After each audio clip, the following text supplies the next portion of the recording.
guitar. Welcome to Round Hill Music Co. in Greenwich, Connecticut. I sit here before our Fender Custom Shop wall. I'm going to take the opportunity to explain a bit about how Fender Custom Shop works, from the different build levels to the options that you can do, and show some examples of how those guitars may look and feel. So just to start off with a bit of a history lesson, Fender Custom Shop was started in 1987 as a way for Fender to offer a bit more control for their customers on how to spec out builds. At this time, there were a lot of boutique builders offering, sort of like build your dream guitar option, and Fender wanted to compete with this and do some different modifications to, vintage style instruments that they're known for. So the first step to speccing out a Fender Custom Shop guitar is going to be the build level. Fender offers two build levels: the custom built, or as we call sort of in the dealership world, team built. And then there's the Masterbuilt build option. Custom built or team built is going to be, what it sounds like. It's built by a team. It still is a veteran selection of builders at Fender, but you're going to be basing it off of a specific base model, and then from there, swapping out options a la carte off a menu.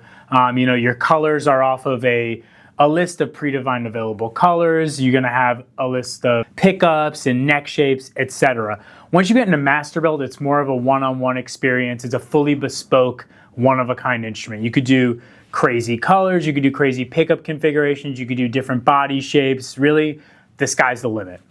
So here I have two examples of Fender Custom Shop guitars. One is a custom built or team built, the other one's a Masterbuilt. So you could sort of tell off the bat, the team built is like very period accurate. There's nothing inherently special about this build. It's got a classic color, it's got the correct neck shape for its era. It's just right out of the catalog, really. On my left side, I have a Masterbuilt instrument. This one's from Kyle McMillan. And you could already tell it's got a lot of different things you wouldn't get on, a team build guitar. An anodized pick guard, and actually a different body shape here without the contours, binding, pearloid tuners. I mean, as far as Masterbuilt goes, I would say that this spec is even a bit tame. We've done way crazier ones than this, and there's ones that are just like completely out of this world. So starting with the base model selection, you have a ton of different options that create a starting point for you, which you could then customize further. For Strats, you have everything from a 1955 Strat all the way up to a 69 Strat. And each of those models are going to have sort of inherent characteristics. For instance, a 55 Strat's going to be an ash body, a 69 Strat's going to have the big headstock. So there's a mix of aesthetic changes, stock pickup types, whether or not it's a maple fingerboard versus rosewood fingerboard, etc. Again, from there you could customize everything. Telecasters, you have about 8 different options, ranging from a 51 no-caster up into a 67 Telecaster, along with a 60s thin line and a 59 Esquire with a single pickup. There's a few offset model options: Jazzmaster, Jaguar, even a bass 6, and then you have 3 P-bass options or 2 jazz bass options for basses. Next is going to be Tonewood Options for the body. Your base model is going to dictate usually either ash or alder, but from there you could do like mahogany, okume, roasted ash, roasted pine. Masterbuilt, you could do even crazier things. You can make it out of aluminum if you want.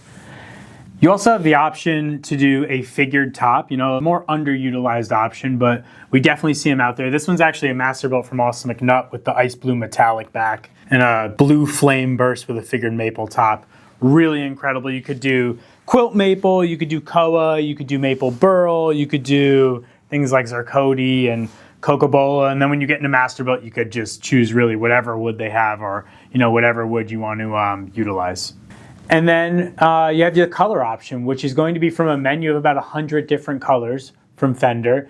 There's always the colors that everyone does: Seminole Red, Dakota Red, Sonic Blue, Olympic White, but there are some crazy colors on that menu that we definitely see underutilized.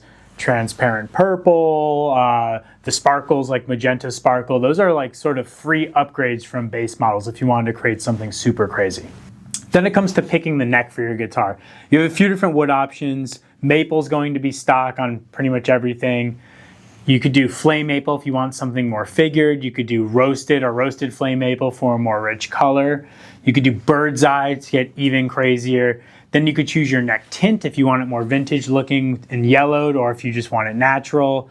You could choose the neck shape, all different shapes from different eras, from thick to thin. And then you could choose your fret type as well. The next thing to talk about is going to be aging level. Some may say this is the most important aspect to speccing out a Fender Custom Shop. It's a highly contentious subject. Fender has a bunch of different levels of aging.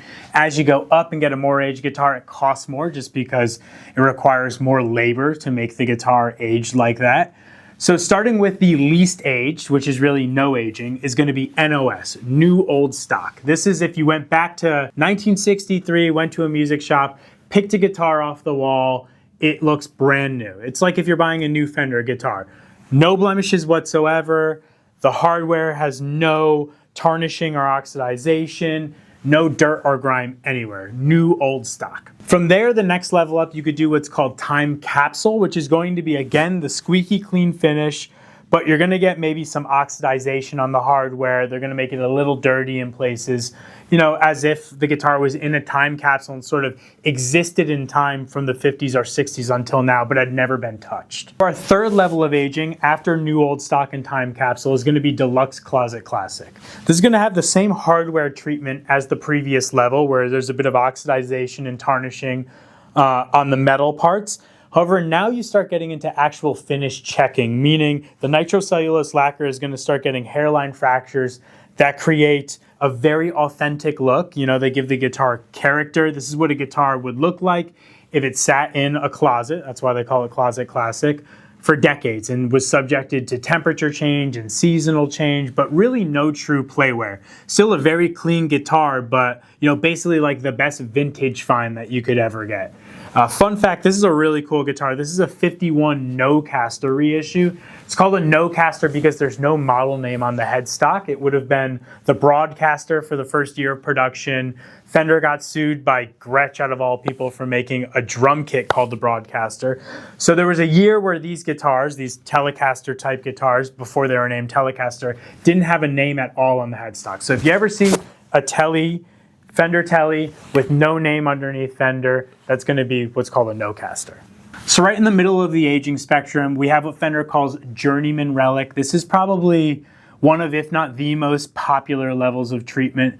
Journeyman Relic now is going to start getting into true dings and dents, a little bit of wood exposed here and there, definitely a duller aging on the hardware. This is meant to be like a guitar that was passed down through the years, and the people who owned it weren't professional musicians, but they played the occasional weekend gig, they played a jam session. This would be, still considered clean from a collector's perspective on a true vintage instrument, but more honest wear. The next step up is going to be just the Fender Relic. This is taking Journeyman Relic to the next step. So again, finish checking, dings and dents, even more wood exposed, even duller hardware, maybe some like dirt on the pickguard by the pickups. This is meant to emulate a guitar that was actually gigged regularly. A very popular aging option. Check out this amazing example from Levi Perry, Masterbuilt. It's got like a butterscotch graffiti yellow burst, HSS. Very, very cool guitar. Now we have Heavy Relic, which is, again, just one more step further. Larger patches of wood exposed. This is a guitar that would have been, played all the time, a touring musician, really beat up with no care given to it, but a lot of charm. In my opinion, this is, if you're going to get a 1962 black Strat from Fender Custom Shop, Heavy Relic's the way to go. This just looks authentic to me. And then to show off the last level, Super Heavy Relic, the most extreme aging, I picked two guitars because I just couldn't pick one. They look so awesome. This is going to be a more creative and artistic take on aging. Some parts of it almost unnatural. You would really have to abuse your instrument every day to get it to look even close to this. Even after decades of use, we have large patches of wood exposed. We have parts of the guitar that normally wouldn't really see play wear getting sanded off. Even some like gnarling in the wood there.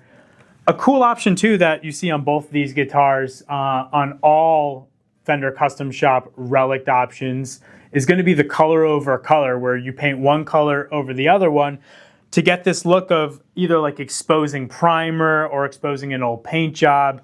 This one's going to be silver over black. This one is fire mist gold over burgundy mist metallic. And then when you start getting into the aging, it becomes like artwork as you get layers unveiled, and then even further down to the primer and then down to the wood. Then last but certainly not least, we get into what actually gives the guitar its sound: the pickups and the controls. So for Strat, you have a bunch of different options: 50s, fat 50s, 60s, more modern options like El Diablos or Texas Specials.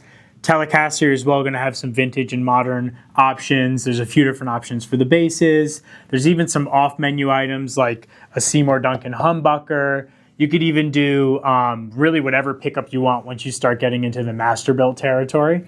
And then for controls, for Strat, you could do 3-way like on the super old Strats. There's like a bunch of different options for 5-way. There's like the tone blender circuit, a few different options for Telecasters. For basses, you could do like the stacked tone pots as well. So hopefully I've been able to shed some light on how the Fender Custom Shop works. As you can see, there are a lot of options. And when you start getting into Masterbuilt, it truly is limitless.